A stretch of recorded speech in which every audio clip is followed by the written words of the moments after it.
नमस्कार। श्रुति साहित्य को आपण मानक स्वागत। श्रुति साहित्य रे आज शुणिबा कमला शतपथी गल्प नाम फलक।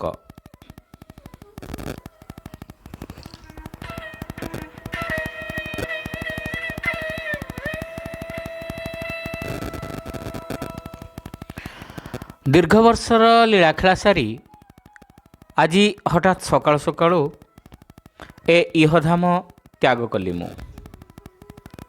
राति सबकिछि ठीक ठाक थिला। खियापिया भी बेस करी। औषध पत्र जहाँ खाइबा कथा से सब भी खाई।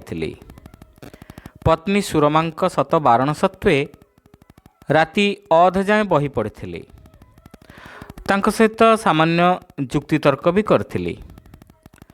सबकिछि नीतिदिनर कथा परी स्वाभाविक थिला, किंतु आज सकाळु उठु उठु लगिला सते जेमती मो भितरु किछि गोटाए बाहरी जाउछि।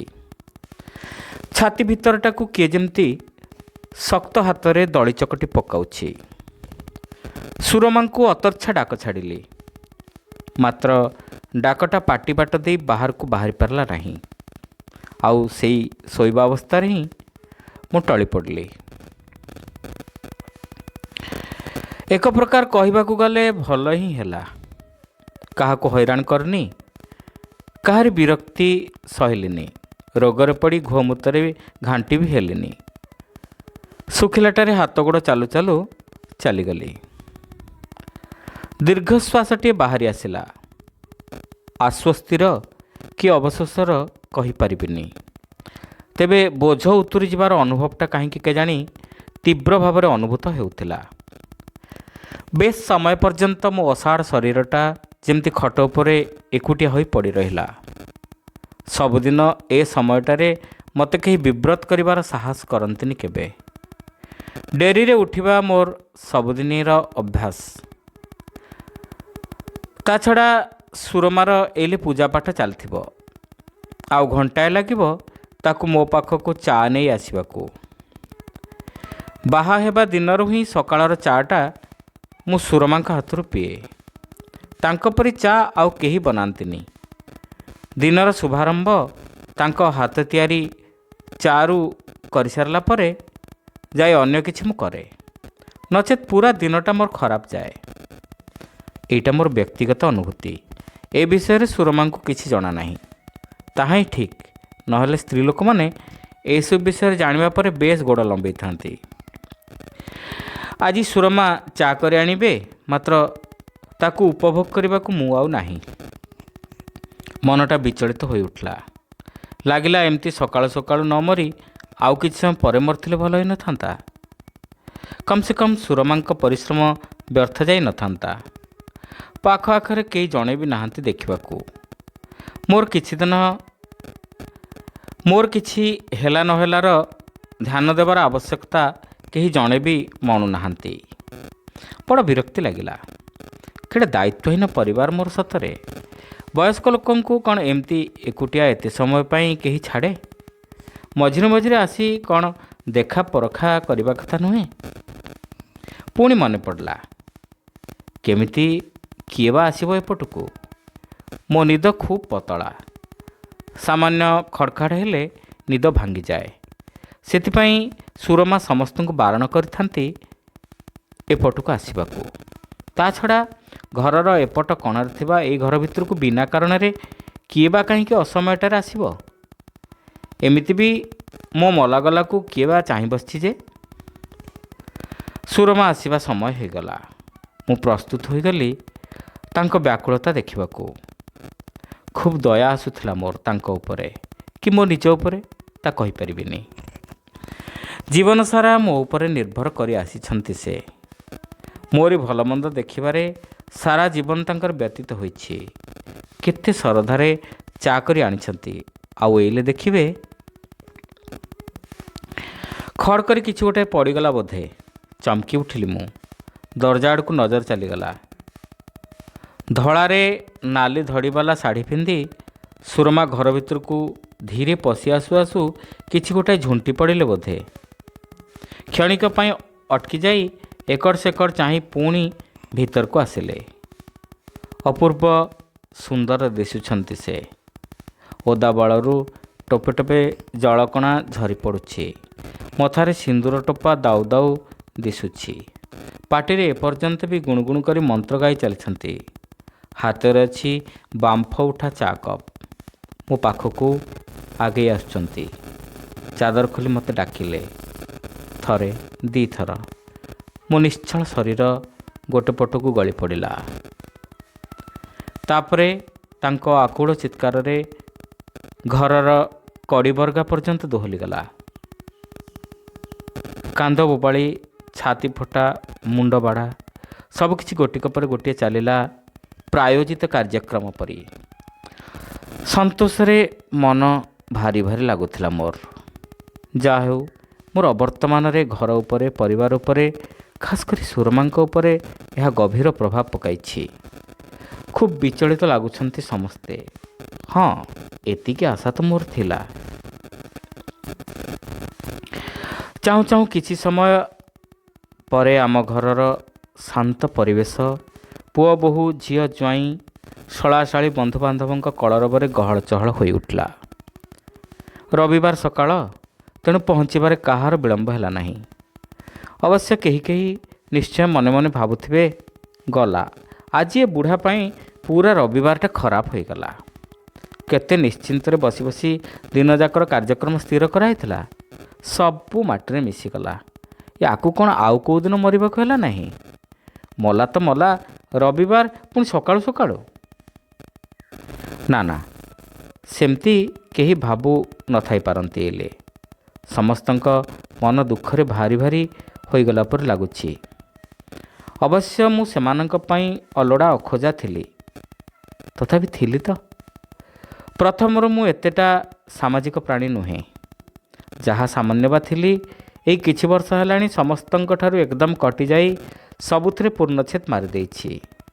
ନା କୁଆଡ଼େ ଯାଉଥିଲି, ନା କେହି ଆସିଲେ ମୋତେ ଖୋଜୁଥିଲେ। ଯେ କେହି ବି ଆସୁଥିଲେ, ସେମାନେ ସେଇପଟୁ ବିଦା ହେଇ ଯାଉଥିଲେ। ଘରର ଏପଟକୁ, ମାନେ ମୋ ପାଖକୁ, ସୁରମାଙ୍କ ବ୍ୟତୀତ ଆଉ ପ୍ରାୟ କେହି କେବେ ଆସିବା ମୋର କାହିଁ ମନେ ପଡ଼ୁନି। ସତ କହିବାକୁ ଗଲେ କାହାର ନ ଆସିବାଟା ହିଁ ମୋତେ ଭଲ ଲାଗୁଥିଲା। ସେପଟ ଘର ଏଇଲେ ହୋ ହୋ ଶବ୍ଦରେ ଜୋର ଜୋର ଶୁଭୁଛି। ସମସ୍ତେ ସୁରମାଙ୍କୁ ବୋଧ ଦେଉଛନ୍ତି କି ମୋ ମୃତ୍ୟୁ ପାଇଁ ବଧେଇ ଜଣାଉଛନ୍ତି କେଜାଣି। ନିଶ୍ଚୟ ସୁରମାଙ୍କ ଉପରେ ମୁଁ ବୋଝ ଥିଲି। ମୋ ଲାଗି ସେ କୁଆଡ଼େ ଯାଇ ଆସି ପାରୁନଥିଲେ। ସେଇଥିପାଇଁ ତ ସେଦିନ ବିରକ୍ତ ହୋଇ କହିଥିଲେ, ଆଚ୍ଛା ଲୋକ ହେଇଛି, ଟିକିଏ କାହା ସଙ୍ଗେ ଯାଇ ମିଳାମିଶା କଲେ କ'ଣ ହୁଅନ୍ତାନି? ବାହାର ଦୁନିଆରେ କ'ଣ ଚାଲିଛି, କେମିତି ଚାଲିଛି, ଯଦି ଏଠୁ ନ ବାହାରିବ ତେବେ ଜାଣିବ କେମିତି? ସମସ୍ତେ ତମ କଥା ପଚାରି ପଚାରି ମୋତେ ହାଲିଆ କରୁଛନ୍ତି। କାହିଁକି ଯାଉନ ବୋଲି ଫୋନ୍ କରୁଛନ୍ତି। ଏମିତି ହେଲେ କେମିତି ଚଳିବ ଯେ? ଏଇଟା ତାଙ୍କର ମୋ ପ୍ରତି ପ୍ରଶ୍ନ ନା ଅଭିଯୋଗ, ମୁଁ ପ୍ରଥମେ ବୁଝିପାରିନଥିଲି। ଏତେ ବର୍ଷ ହେଲାଣି ଘର ସଂସାର କରିବା ମୋ ସହିତ, ସେ କ'ଣ ଆଜି ଯାଏଁ ଜାଣିନାହାନ୍ତି ମୋତେ ଲୋକବାକଙ୍କ ସହିତ ଅଯଥାରେ ମିଳାମିଶା କରିବା ପସନ୍ଦ ନୁହେଁ ବୋଲି? ତେବେ ଆଜି ହଠାତ୍ କାହିଁକି ଏ ପ୍ରଶ୍ନ? ନିଶ୍ଚୟ ବିରକ୍ତ ହୋଇପଡ଼ିଲେଣି। ମୁହଁରେ ନ କହିଲେ ବି ମନେ ମନେ ଭାବୁଥିବେ, କେବେ ମୁଁ ଏ ସଂସାର ତ୍ୟାଗ କରିବି ଆଉ ସେ ଶାନ୍ତିରେ ନିଶ୍ୱାସ ମାରିବେ। ଅବଶ୍ୟ ମୁଁ ତାଙ୍କୁ କେବେ ବାନ୍ଧି ରଖି ନାହିଁ କି କୁଆଡ଼େ ଯିବାକୁ ବାରଣ କରିନାହିଁ। ସେ ନିଜେ ନିଜେ ହିଁ ମୋ ପାଖରେ ବାନ୍ଧି ହୋଇଯାଇଛନ୍ତି। ମୁଁ ଜାଣିଛି ବାହାରେ ବୁଲାବୁଲି କରିବାଟା ତାଙ୍କର ଭାରି ପସନ୍ଦ, କିନ୍ତୁ ମୋରି ପାଇଁ କେବେ କୁଆଡ଼େ ଯାଇପାରୁନାହାନ୍ତି ବୋଲି ପ୍ରକାରାନ୍ତରେ ଅନେକ ଥର ଏ ଭିତରେ ସେ ଜଣାଇ ଦେଇ ସାରିଲେଣି। ପ୍ରତ୍ୟକ୍ଷରେ ବି ଥରେ ଦୁଇଥର କହିଦେବା କଥା ମୋର ମନେ ପଡ଼ିଯାଉଛି। ଭଲ ହେଲା ମୁଁ ଆଜି ମରିଗଲି। ସ୍ୱାଧୀନ ହୋଇଗଲେ ସେ। ଯୁଆଡ଼େ ଇଚ୍ଛା ସିଆଡ଼େ ଯାଇ ବୁଲିବେ, ମଉଜ କରିବେ, ସାଙ୍ଗ ଦୋସ୍ତି ବଢ଼େଇ ସିନେମା ଥିଏଟର ଯିବେ, ପାର୍ଟି ପିକନିକ୍ କରିବେ। ସେପଟ ବାରଣ୍ଡାରେ ଠିଆ ହୋଇ ଲୋକମାନଙ୍କୁ ସ୍ୱାଗତ କରିବା ସାଥେ ସାଥେ ବଡ଼ ବିକଳ ସ୍ୱରରେ କାନ୍ଦି ଚାଲିଛନ୍ତି ପୁଅ ଦୁଇ ଜଣ। ଦୁଃଖରେ କାନ୍ଦୁଛନ୍ତି କି ସୁଖରେ କିଏ କହିପାରିବ? ରାଇଜ ଯାକର ଲୋକଙ୍କୁ ଯେଉଁ ଏକାଠି କରିଛନ୍ତି, ସମସ୍ତେ ତ ସେଇମାନଙ୍କର ଚିହ୍ନା ପରିଚିତ। ଆଉ ତାଙ୍କ ଆଗରେ ଲୁହ ଗଡ଼େଇ ନ କାନ୍ଦିଲେ କେମିତି ଚଳିବ? ନିଜ ସମ୍ମାନ ବଞ୍ଚାଇବାକୁ ହେଲେ ଖୁସି ହେବାର ପ୍ରଦର୍ଶନ କେମିତି କରିପାରିବେ? ହେଲେ ମୁଁ କ'ଣ ଜାଣିନି ଏ ବୁଢ଼ା ବାପା ତାଙ୍କ ପାଇଁ କେତେ ବୋଝ ଥିଲା ବୋଲି। ହେଇ ପରା ସେଦିନ ଶୁଣେଇ ଶୁଣେଇ ନିଜ ମାଇପକୁ କହୁଥିଲା। ଡାକ୍ତର କହିବା ଅନୁସାରେ ବାପାଙ୍କ ଦେହ ସେମିତି କିଛି ହେଇନି ମ, କିନ୍ତୁ କ'ଣ କରାଯିବ, ସେ ମାନିଲେ ତ ଅଯଥାରେ ଗୁଡ଼ାଏ ପଇସା ଖର୍ଚ୍ଚ ହେଉଛି। ହଁ, ବାପାଙ୍କ ଚିକିତ୍ସା ଖର୍ଚ୍ଚ ତ ପୁଅ ପାଇଁ ସବୁବେଳେ ଅଯଥା ହୋଇଥାଏ। ଦୁନିଆର ଏଇଟା ନିୟମ। ଆଉ ସେ କାହିଁକି ସେ ନିୟମ ଭଙ୍ଗ କରିବ? ଯଦି ସବୁ ଖର୍ଚ୍ଚରେ ପୂର୍ଣ୍ଣଚ୍ଛେଦ ପଡ଼ିଗଲା ତାହେଲେ କାହିଁ ଆଉ ଏ ଲୁଅଝରାର ନାଟକ? ଏବେଠୁ ତ ପ୍ରତି ମାସରେ ସଞ୍ଚୟ ବଢ଼ି ବଢ଼ିଯିବ। ହଁ, ମୁଁ ଦେଖିବିନି କି କେତେ ପଇସା ରଖି କୋଠା ବାଡ଼ି ବାଡ଼େଇ ପକାଉଛି। ସାନଟା ବି କେଉଁ କମ୍। ସୁରମାଙ୍କ ସହିତ ସେଦିନ ପରା ଘମାଘୋଟ ଯୁକ୍ତିତର୍କ କରୁଥିଲା। କ'ଣ ନା ଏଥର ଘରଦ୍ୱାର ବାଣ୍ଟ କରିଦେବା ଠିକ୍ ହେବ। ଭାଇ ତାର ସଂସାର ଚଳାଉ, ମୁଁ ମୋର ଚଳେଇବି। ରାଗ ମାଡ଼ିଥିଲା ମୋତେ। ବାପା ମା ଦୁଇଟା ବଞ୍ଚି ଥାଉ ଥାଉ କେମିତି ଭାବି ପାରୁଛି ସେ ସମ୍ପତ୍ତିର ଭାଗ ବଣ୍ଟୁଆର କଥା। ଏ ସମ୍ପତ୍ତି କ'ଣ ସ୍ୱର୍ଗରୁ ଓହ୍ଲାଇଥିଲା? ସବୁ ମୋରି ରକ୍ତ ଆଉ ଝାଳରେ ତିଆରି। କେଉଁ ହିସାବରେ ସେ କହିଦେଉଛି ଭାଗ ବଣ୍ଟରା କରିଦିଅ ବୋଲି। ଚଢ଼ା ଗଳାରେ ପଚାରି ଦେଇଥିଲି, ସବୁକିଛି ତୁମ ଦୁଇ ଜଣଙ୍କ ଭିତରେ ବାଣ୍ଟ କରିଦେବୁ ଯଦି ଆମେ ଚଳିବୁ କେମିତି, ରହିବୁ କେଉଁଠି? ମୋର ଗମ୍ଭୀର ସ୍ୱର ସମସ୍ତଙ୍କୁ ଚମକି ଦେଇଥିଲା। ଥଥମାମ ହୋଇ ଉଠିଥିଲେ ଦୁହେଁ। ସାଧାରଣତଃ ମୋ ପରିକା ସଂସାର ବିରାଗୀ ଲୋକ ପାଖରୁ ଏପରି ଏକ ପ୍ରଶ୍ନ ସେମାନେ ଆଶା କରିନଥିଲେ। କିନ୍ତୁ ବଡ଼ର ବୁଦ୍ଧିକୁ ମାନିବାକୁ ପଡ଼ିବ। ଚଟକରି କହିଦେଲା, ତମେମାନେ ମୋ ପାଖରେ ରହିବ। ମୁଁ ଘରର ବଡ଼ ପୁଅ, ତୁମମାନଙ୍କର ଦାୟିତ୍ୱ ମୋର। ସାନ ଯଦି କହୁଛି ତେବେ ତୁମେ ଥାଉ ଥାଉ ସବୁକିଛି ବାଣ୍ଟିଦେବା ଠିକ୍ ହେବ। ଶେଷ ଧାଡ଼ିଟା ମନକୁ ମୋର ଉଚ୍ଚାଟ କରି ପକାଇଲା। ମୁଁ ଥାଉ ଥାଉ ମାନେ? ସମସ୍ତେ କ'ଣ ଭାବି ସାରିଲେଣି ମୁଁ ଆଉ ବେଶୀ ଦିନର ନୁହେଁ? ନିରାଶ ହୋଇଗଲି ମୁଁ। ଅବଶ୍ୟ ସବୁ ନୈରାଶ୍ୟ ଭିତରେ ବି ବଡ଼ ଆଶ୍ୱାସନା ଯେ ଆମର ଦାୟିତ୍ୱ ସେ ନିଜେ ନେବ। ଭଲ ଲାଗିଥିଲା ମୋତେ। କିନ୍ତୁ କିଏ ଜାଣେ ସେଥିରେ କେତେ ଆତ୍ମୀୟତା ରହିଛି। ଯେଉଁ ପିଲାମାନେ ବାପା ମା ଥାଉ ଥାଉ ଘର ମଝିରେ କାନ୍ଥ ଠିଆ କରିଦେବାକୁ ମନ ପକ୍କା କରିନେଲେଣି, ସିଏ ପରେ ବାପା ମାଙ୍କ ଭିତରେ ଭାଗ ବାଣ୍ଟୁଆର ଯେ କରିବେନି, କିଏ କହିବ? ସ୍ୱାର୍ଥପର, ସମସ୍ତେ ସ୍ୱାର୍ଥପର। ସମସ୍ତେ କେବଳ ନିଜ ନିଜର ସୁଖ ସୁବିଧା କଥା ଚିନ୍ତା କରିବାରେ ବ୍ୟସ୍ତ ଏଠି। ଭଲ ହେଲା ଏମାନଙ୍କଠୁ ପିଛା ଛଡ଼େଇ ନେଲି ମୁଁ। ଆଉ କିଛି ଦିନ ଆଗରୁ ଚାଲି ଯାଇଥିଲେ ବି ଆହୁରି ଭଲ ହୋଇଥାନ୍ତା। ସେମାନେ ନୁହେଁ, ମୁଁ ମୁକ୍ତି ପାଇଯାଇଥାନ୍ତି। ମୁଁ କୁଆଡ଼େ ବଦ୍ରାଗୀ, ଅସଂସାରୀ, କଞ୍ଜୁସ୍, କାହା ପ୍ରତି ମାୟା ମମତା ନାହିଁ ମୋର। ଏଇ ଜୀବନକାଳ ଭିତରେ ଥର ଥର କରି ଅନେକ ଥର ମୋରି ଉଦ୍ଦେଶ୍ୟରେ କୁହାଯାଇଛି ଏସବୁ। ମୋ ପରିକା ଲୋକ ସତରେ ଶୀଘ୍ର ମରିଯିବା କଥା। ଯେତେ ବେଶୀ ବଞ୍ଚି ରହିବି ସେତେ ଅସୁବିଧା ସୃଷ୍ଟି କରିବି ସମସ୍ତଙ୍କ ପାଇଁ। ହଁ, ସମସ୍ତେ ନିଶ୍ଚୟ ଏଇଆ ଚାହୁଁଥିବେ, କିନ୍ତୁ ପାଟି ଫିଟେଇ କହିପାରୁନଥିବେ। ଯାହା ହେଉ ଏତେ ଦିନ ପରେ ସେମାନଙ୍କର ଇପ୍ସିତ ସ୍ୱପ୍ନ ଅଚିରେ ସଫଳ ହୋଇଗଲା। ଗୁଡ଼ାଏ ଦୀର୍ଘ ନିଶ୍ୱାସ ଅନେକ ଦିନରୁ ଛାତି ଭିତରେ ଜମା କରି ରଖିଥିଲି। ଆଜି ସେମାନଙ୍କ ଠାରୁ ମୁକ୍ତ ହୋଇ ଆସିଲା ବେଳେ ଭାରି ଆଶ୍ୱସ୍ତ ଲାଗୁଥିଲା ମୋତେ। କେହି ଜାଣିବେ ନାହିଁ କି ପଚାରିବେ ନାହିଁ, କିଛି କହିପାରିବେ ନାହିଁ। ମୁଁ ମରିଯାଇଛି। ଖୁବ୍ ଭଲ ହେଲା, ମୋ ପାଇଁ ଆଉ ଅନ୍ୟମାନଙ୍କ ପାଇଁ ବି। ଘରର ଅଗଣାରେ ଧଳା ଚାଦରଟିଏ ଢାଙ୍କି ମୋତେ ଶୁଆଇ ଦେଇଛନ୍ତି। ସମସ୍ତଙ୍କୁ ସେ ଚାଦର ଭିତରୁ ଭଲ ଭାବରେ ମୁଁ ଦେଖିପାରୁଛି, ଶୁଣିପାରୁଛି ସେମାନଙ୍କ କଥା। ଅବଶ୍ୟ ଆଉ ସେସବୁ ଶୁଣିବାର ମୋର ଆଗ୍ରହ ନାହିଁ। ଏବେ ଖାଲି ମୁଁ ଭାବୁଛି ମୋ ଘର କଥା। କେତେ ଯତ୍ନରେ, କେତେ ଶ୍ରଦ୍ଧାରେ ବନେଇଥିଲି ତାକୁ। କେତେ ଅଭାବ, ଅସୁବିଧା, କଷ୍ଟ ଯନ୍ତ୍ରଣା ସହି ଏ ଘରର କାନ୍ଥବାଡ଼ ତିଆରି କରିଥିଲି। କେଉଁଠୁ ଟାଇଲ୍, କେଉଁଠୁ ସିମେଣ୍ଟ, ବାଲି, ଇଟା ଯୋଗାଡ଼ କରିଥିଲି। ଖରା ତରାରେ ନିଜକୁ ସିଝେଇ ଘର ତିଆରି କରିଥିଲି ମୁଁ। ନିଶ୍ଚିନ୍ତରେ 10ଟା ବର୍ଷ ବି ରହିପାରିଲେ ନାହିଁ। ରୋଗ ବୈରାଗ ଗୋଟାଏ ପରେ ଗୋଟାଏ ଆସି ବେଢ଼ିଗଲା ମୋତେ। କହିଲା ଲୋକ କହିଗଲେ, ତମକୁ ଏ ଘର ସୁହାଉନି। ରାଗରେ ଥରି ଉଠିଥିଲି ମୁଁ। ବୟସ ହେଲେ ତ ସମସ୍ତଙ୍କର ଦେହ ମୁଣ୍ଡରେ ବଥା ହେବ, ଏଥିରେ ଘର ସୁହାଇବା ନ ସୁହାଇବା କଥା କ'ଣ ଅଛି? ଈର୍ଷାରେ ତ ଜଳିପୋଡ଼ି ଯାଉଛନ୍ତି ସମସ୍ତେ। କେଜାଣି ମୋ ହାତ ତିଆରି ଏ ମନ୍ଦିର ବିଷୟରେ କେହି କିଛି ବି କହିଲେ ମୋ ଦେହରେ ନିଆଁ ଚେଙ୍କ ଲାଗିଯାଏ। ସେଇଥିପାଇଁ ସୁରମା କେବେ କେବେ ରାଗରେ ହେଉ କି ଚିଡ଼େଇବାକୁ ହେଉ କହି ପକାନ୍ତି, ତୁମ ପାଇଁ କ'ଣ ଆମେ ବଡ଼ କି? ଏ ଘର ପରା ତୁମର ସବୁକିଛି। କେଉଁଦିନ ଖାଲି ୟାକୁ ହିଁ ଜାବୁଡ଼ି ଧରି ପଡ଼ି ରହିଥିବ। ଗୋଟି ଗୋଟି ହୋଇ ଆମେ ସମସ୍ତେ କୁଆଡ଼େ ଚାଲି ଯାଇଥିବୁ। ସତ କଥା, ମୁଁ ଏ ଘରକୁ ଖୁବ୍ ଭଲ ପାଏ। ଏ ଘରର ଅନ୍ଧି ସନ୍ଧି, ବାଡ଼ି ବଗିଚା, ବାରଣ୍ଡା, ଅଗଣା ସବୁଆଡ଼େ ନିଜର ଛାପ ରଖିବାକୁ ଚାହେଁ।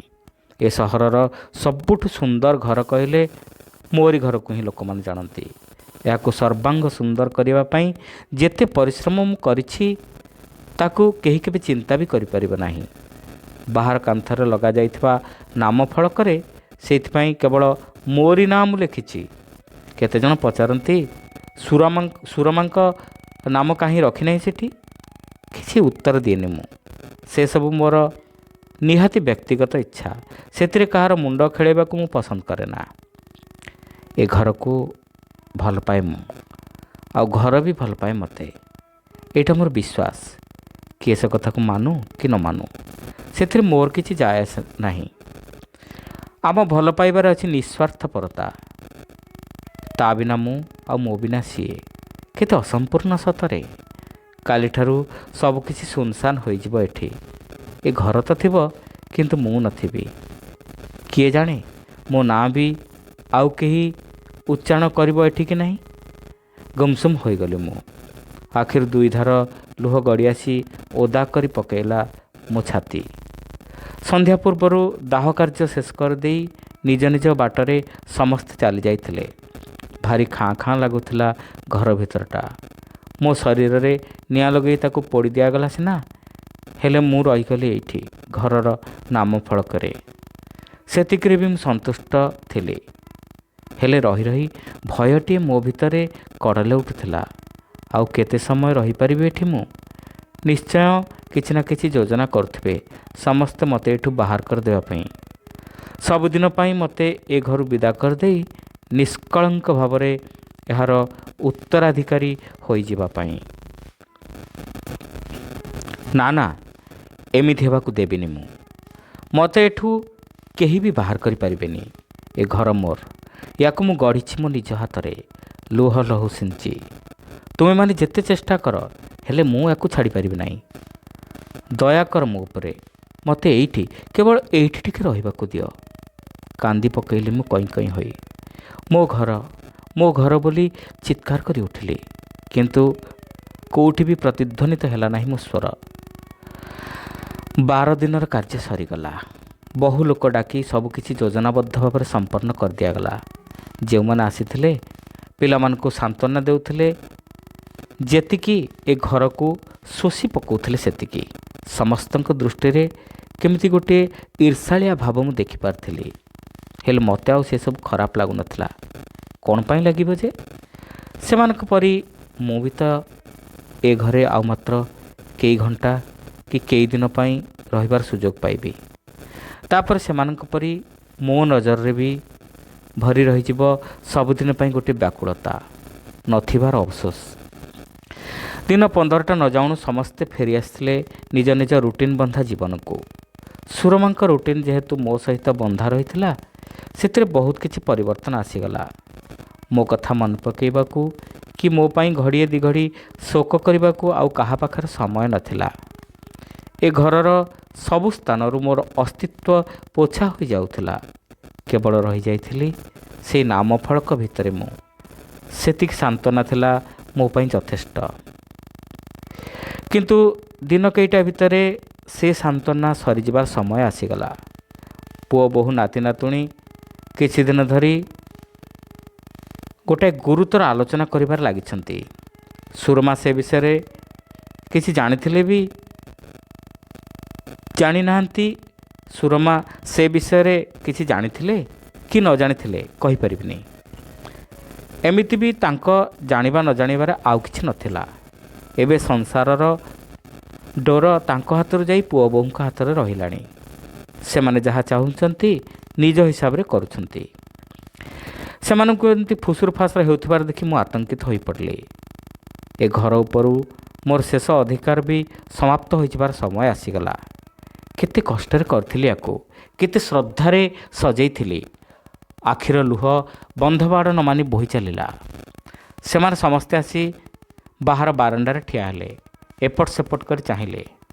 ଧଡ଼ କରି କାନ୍ଥରୁ ନାତି ଟୋକାଟା ଭିଡ଼ି ଆଣିଲା ମୋର ଅସ୍ତିତ୍ୱକୁ। ଜରିରେ ପୂରେଇ ରଖିଦେଲା ଘରେ ଗୋଟାଏ କୋଣରେ।